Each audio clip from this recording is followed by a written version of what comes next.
Hey guys, Dr. B. This is just a video about real-time PCR, um, brought to you from the Simple Science website. Um, so real-time PCR differs from normal PCR in a bunch of different ways. And basically, what you can do is you can monitor the progress while your PCR is actually going on. Where normally your standard PCR, you'd have to run the PCR and then probably add some sort of loading dye to a sample of it, and then run it on a gel, and then image the gel. So you wouldn't know whether you had what you needed till you were finished. But real time allows you to perform this while it's going on, and so we'll kind of look at um, how that happens. So generally, how it works the same way as normal PCR.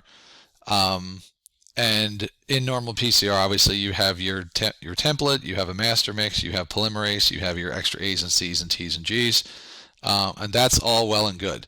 Um, there are a couple different ways that real-time PCR can real-time analyze the production of amplicons. One is through a ingredient in the master mix. A very common one's called cybergreen, that sticks to double-stranded DNA and fluoresces when it's bound to the DNA. So if after every cycle you have an amplicon being created and multiplied every single cycle, the cybergreen is going to stick to more and more and more of that double-stranded DNA, and therefore is going to illuminate stronger and stronger and stronger, and give you a signal. So you can kind of see here the example of that cybergreen here bound sticks to double-stranded DNA, but there's obviously extra cybergreen molecules, but not enough DNA. So after every cycle of PCR, you're going to have more and more double-stranded DNA, and then therefore you're going to have a brighter and brighter signal. So that's one mechanism of real-time PCR.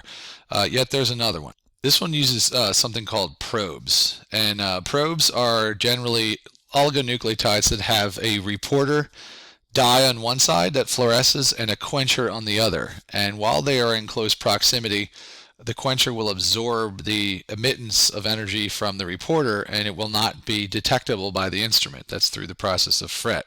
So as you can see here, this is kind of how this would work. This would be, let's just say, your forward primer. This would be a reverse primer. Just like normal PCR, they're designed the same way, they act the same way. And if this amplicon is present, as you know, these primers will stick to their complementary target sequence on the template. DNA polymerase will then start to copy the DNA during the elongation step, and what it's going to do is literally bulldoze right through this probe. And you can see in this case, while the reporter and the quencher are bound to the sequence between it, because they're in such close proximity, the quencher absorbs the energy from the reporter. But once DNA polymerase bulldozes right through this probe, we see that they are now in much farther proximity, and the reporter is able to emit a signal that's picked up by the instrument. So obviously, the more reporter you have over every cycle being emitted, the higher your signal. This also is really good because it pretty much ensures that that this particular amplicon of area of interest is being copied, because the only thing that can cause this probe to be destroyed would be a polymerase, meaning that the polymerase attached to the primer, and therefore the primer recognized the template. So it's a really good kind of assurance that your particular amplicon is present in what you want. So again, just to get a little recap again, the fluorescent reporter, and again, the quencher decreases the fluorescent activity. And just a little another, and during the cycle, the probe's going to denature because of the polymerase. And of course, the fluorescent reporter is released from the probe as the polymerase goes over. And that is kind of the overarching aspect of real-time PCR in this sense. So let's take a look at it in action. So here would be your denaturation step of your PCR. Obviously, your second step of PCR is going to be the annealing. And this video is off a little bit because generally speaking in real-time PCR, the annealing of probes happens at a higher temperature than the primers, but I'll give them the benefit of the doubt on that. So this obviously would be the annealing step. Here would be your forward primer. You see the primer attaches, and the probe is designed in such a way that has complementary bases as well. But in this state, the quencher and the reporter are close enough together that there is not enough emittance from the reporter because the quencher is absorbing it. Then, of course, we have our elongation. So here comes Taq polymerase. What's it going to do? Bam! It's going to basically bulldoze right through the probe, separating the quencher from the reporter, and now the instrument can copy, or no, copy. The instrument can sense that energy and then record it. So this particular instrument, there's many of them. It's exactly the same as a thermal cycler. It just has an optical module at the top. It's basically can recognize different wavelengths of light through every single well. So this particular thing, you need to use a very special kind of optical film or optical top to a PCR tube, because the instrument needs to be able to see through the top of the well as the process keeps going. So again, you can see here that this is the laser from the instrument that's going to be reading the fluorescence of each well. And if we see here, the amplicons over time are going to be increasing, and therefore the absorbance is going to be recorded here. I should say the fluorescence.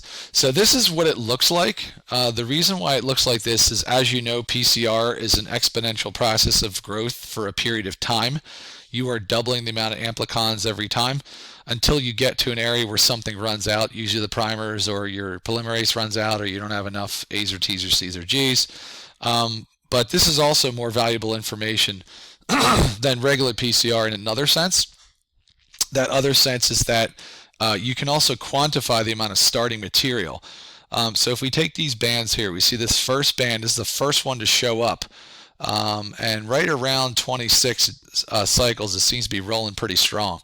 If we compare this line to the one all the way to the right, we also know something else about these two compared to each other. We know that this first line had more starting template than the one at the end. And the reason we know that is this one only took 26 or so cycles to be recognized by the instrument as being present, where the one on the far right had to keep multiplying to reach the same relative fluorescence as the first one, but it took an extra 20 cycles. So that it's another way for us to quantify, and that's called qPCR. To quantify, it's a type of real-time PCR, the relative amount of substance compared to something else. So that's actually pretty cool. So hopefully that helped, and you know where to find me.